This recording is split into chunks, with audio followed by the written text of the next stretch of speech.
দেখা গেল যে এই ইন্টারেস্টের সাথে সাথে মাথায় আসলো যে না আমার পাবলিক ভার্সিটিতে পড়া লাগে, যেমনি হোক পাবলিক ভার্সিটিতে পড়া লাগে।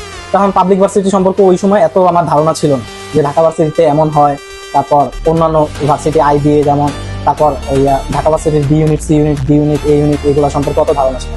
তো এগুলো সম্পর্কে ধারণা আসলো, এরপর ইন্টারেস্ট জাগলো যে না আমি ঢাকা ভার্সিটি সি ইউনিটে আমার পড়তে হবে, যেমনি হোক আমার যত কষ্ট হোক আমার পড়া।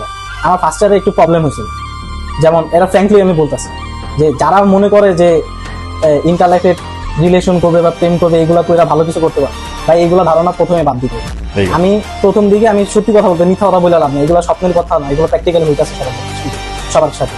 তো আমার ফার্স্ট ইয়ারে একটা মেয়েকে পছন্দ করতাম, তো ওর সাথে দু এক মাস কথা হয়েছে।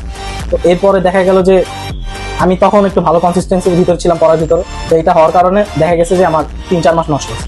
এরপর আমি যখন বুঝতে পারছি যে না এইগুলোর ভিতরে থাকলে আমি কিছু করতে পারবো, সেইগুলো থেকে বাইরে হয়েছে, এইগুলা পুরো লাইফ থেকে বের করে দিচ্ছি যে এইগুলোর ভিতরেই থাকা যায়।